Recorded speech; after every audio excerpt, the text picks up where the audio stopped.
people who rode the bus to and from school, what was your most memorable moment in the school bus? For some reason, half the people in my grade who were on my bus were absolute clowns and did the most ridiculous things every day. We were the only one of 8 buses going to school packed so full of comedians and pranksters. We had stand-up comedy, to the great dismay of our driver, Randy, earphone fishing, impromptu karaoke, and even the Great Bread Incident. But nothing compared to the extraordinary Ned. Before I can recall that event, however, there's something you all need to meet. His name was Laurent. Laurent was special. Laurent was one of the worst students of the school, which was private and very elitist, something I maybe should have mentioned before to set the stage, had to offer.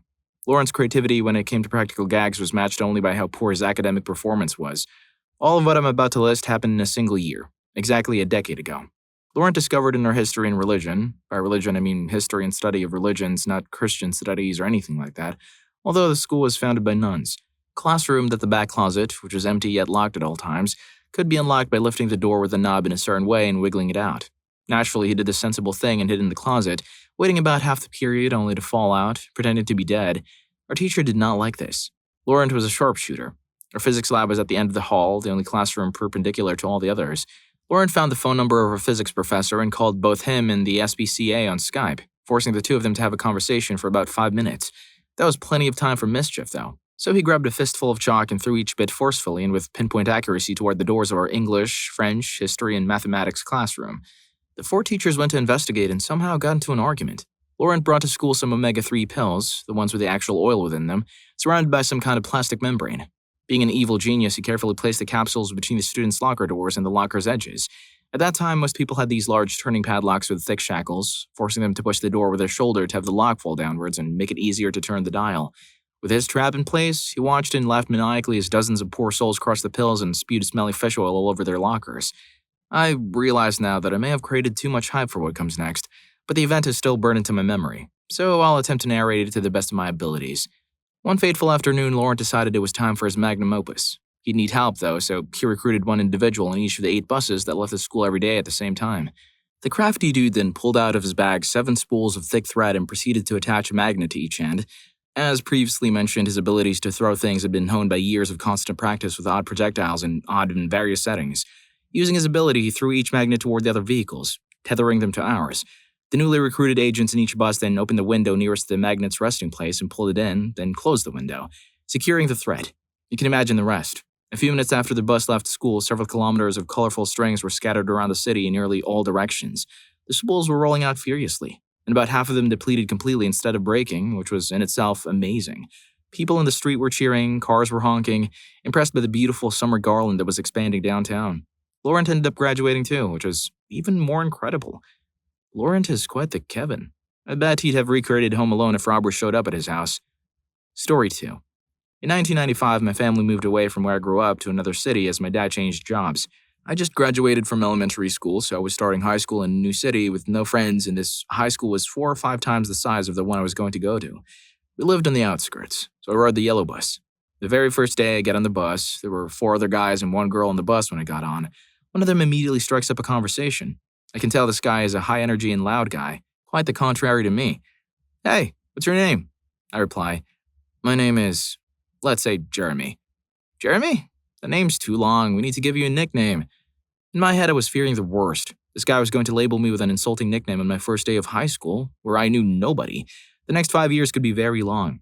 Luckily, his intent was genuine, and he came up with the nickname Jim. He then points to a guy sitting quietly across the aisle and says, "That there's D. He's my brother. I think you guys are in the same grade. You guys should be friends." D looks up with a big smile, crooked teeth, and a weird pair of thick glasses. "Hey, what's up?" He was tall for a teenager, pushing 6'2". We strike up a little conversation and discover we have many things in common. We were both into RPGs, MTG, and things of the sort. We were also both the youngest of 3 boys. We related a lot to each other. It was instant. We were buddies. A few months later, my family moved a little further out of town, which put me on a different bus route, but I still attended the same school. When we moved to this place for the first 2 months, my bus ride was 2 hours long, one way, so I would get picked up at 6 a.m. and would only get home at 5:30 p.m., but that's an entirely different story. Fast forward to the summer of 1996. I found out that D was moving away to a city a few hours away, so that meant my best friend was no longer going to be at the same school as me. D and I completely lost touch. The internet was in its infancy, and not everyone had emails. We did snail mail a little, but that petered out after a few letters. Several months later, I think it was April 1997, I got wind that a new kid would be coming to our school in our grade and he would be on our bus route. I knew that this kid was going through, moving to a new town and not knowing anyone. I made it a point that I would be nice to this kid and help him make friends at school. So the following Monday, the bus takes a different turn here and there, and we're driving down the street to go pick up this new kid. I look down the road and see this tall, lanky guy. As we pull up closer, it hits me. I know this guy. Yup, indeed he was. My best buddy D is back in town. We were both very excited that A, he was back in town, and B, the place he moved to was on the same bus route as me. Today, D and I are still best buds. He was my best man and I was his best man. We see each other weekly. All this because his brother gave me a nickname and told us we should be friends. I love you, D. Story 3. On holidays when one or more of the schools were off, we'd still have to get picked up at our usual times. Mine was 5:30 a.m., and everyone who went to a school that didn't have a holiday would be on the bus well before 6:30 a.m. Leaving an hour before we were supposed to be dropped off at school, she'd pull into the gas station and everyone would hop off and make a mad dash over to the ice machine or candy section or grab a soft drink. She'd give us 10 to 15 minutes to buy whatever we wanted, and then everyone hopped back on the bus. The afternoon was the fun part. If the bus was less than half full, she'd bring her 90-pound-plus dog. We'd jump around the seats, visiting people. One time she got a new puppy and we passed him around, taking turns spending time with him and telling him what a cutie he was. That was hands down the best bus ride ever. Looking back, she could have gone into a crapload of trouble. Everyone kept their mouths shut, even when they knew they wouldn't be on the bus to enjoy the moment. They'd have their day of fun eventually during the school year. For a bit of background, my bus was shared by about 5 different schools. When it came to spring break, parent-teacher conferences, exam holidays, etc., schools didn't always match up. This left half, or sometimes only one school on the bus. Our number on the bus would go from full capacity to 15 or so, giving us a lot of time left over. Story 4. I drove a school bus for students who were in the juvenile court system. They had been expelled from every standard school in the district and attended classes at juvie. I had been through 6 bus drivers in the first 4 weeks of school when I received this school as my first assignment. Started 2 weeks prior. I'm a retired Greyhound driver, so their crap wasn't anything I hadn't seen before. They thought they had run off the other drivers, so I would just be next if they screwed with me. There were only 12 students, but because of their school, it took about 3 hours to drop them off all over town. The general rule is that when you pick up students in the AM, you start at the student farthest from the school and work your way there. In the PM, you drop off the closest first. The 2 students that should have been dropped first were the biggest smarty pants. They would throw stuff, scream and swear, then laugh that they were getting off and were too bad for me. I told them to clean up their torn paper and they laughed and swore at me. I followed the procedure and wrote them up to their principal. This meant nothing, they're already expelled. What else can they do? So the next day I loaded the students, they started their thing, and I drove the morning route home, i.e. the farthest kid first. Man, they started screaming, "I'm going to call my mama!" and "I'm going to get you fired!" I laughed. I told them their mom would appreciate that it kept them supervised for an extra 2 hours. Every time one of them acted up, they were the last to get off. They complained about turning the radio on. They got Dr. Laura or Sean Hannity. They stopped their crap in a week. That is some mad psychological warfare. Like, you don't understand. I'm not locked in here with you. You are locked in here with me. If you're having fun with these school bus shenanigans, like and subscribe so you won't miss out on more. Story 5. Definitely the day I was assigned to a seat at the back of the bus when I was in the 4th grade. I figured the bus driver had made some sort of mistake since the younger kids sat up from while the older kids got to the lounge in the back. However, I didn't complain, and soon I found myself sitting next to a girl named Amber. Amber was the epitome of cool to 9-year-old me. She had her ears pierced in 2 different places, wore shirts that had band names on them, and was allowed to wear dark lipstick. She was older than me, probably almost twice my age, so she used a lot of words I didn't know in her conversations with the other high schoolers who sat by us. I realized now that they tried to keep themselves tame around me. They slipped up from time to time. On one ride home, a really loud guy named Drew suddenly said, "Oh yeah? Well, your sister gave me last night." While Drew and some other guy proceeded to scuffle with each other, Amber had the most mortified look on her face. I remember this so clearly. I turned and looked at her, my eyebrows furrowed in confusion as I asked what head was. She hastily explained that it was when you got someone to blow-dry your hair, and for some reason that made sense to me. I would be pretty mad if someone blow-dried my hair since it frizzes out badly and become cotton candy, so I could see why the other boy would want to fight Drew now. It ruined his sister's hair. Needless to say, my mom had many laughs that day when I got home and told her this story. She explained what the word really meant, which led to an impromptu reproductive health talk where she discovered that I knew more about that than she thought I did. Story 6. One time this kid Dana, who looked identical to Donkey Lips from Salute Your Shorts, just look it up, dared to drink an entire room-temperature 2-liter bottle of cola before we got to the stop. This kid chugged the entire bottle down like an absolute champion. Almost the instant his face could form a smug grin of satisfaction from a job well done, he proceeded to get sick, all over 24 terrified kids in the bus. I mean, the force of this thing could have put out a house fire.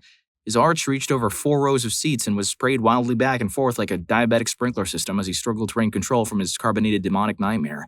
The bus driver had to stop the bus to attend to the frightened children and made a short but sincere effort to pat dry those poor souls caught in ground zero with government-grade paper towels.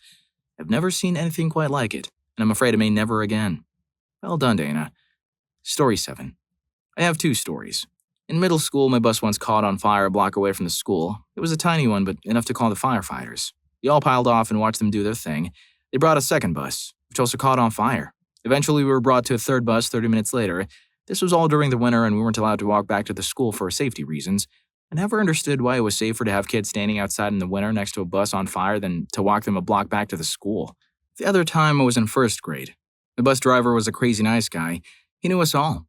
One day, my aunt, who always picked me up, wasn't there at the stop. He said that I could stay on the bus and we would drive back after the route. Maybe she was just late. We drove back and she still wasn't there. So he asked me which house was mine. He drove us there and parked his bus. We rang the bell a bunch and threw small rocks at her window. Nothing. Her car was there, though, so it was very weird. Our friend's mom drove by and saw us. She offered to take me to her house so I could call my parents and stay there for a while, even though it was her birthday. The bus driver left and said, "Don't worry, she's probably just asleep." It turns out she was eternally asleep and had a brain aneurysm earlier in the day. I'll never forget that day or that nice driver, though, who wanted to make sure I was safe before he left. He even made sure to look out for me for the rest of the year. Great guy. Story 8. Some kid in the back of the bus was being tormented by his bully. My school district didn't really do anything about bullies.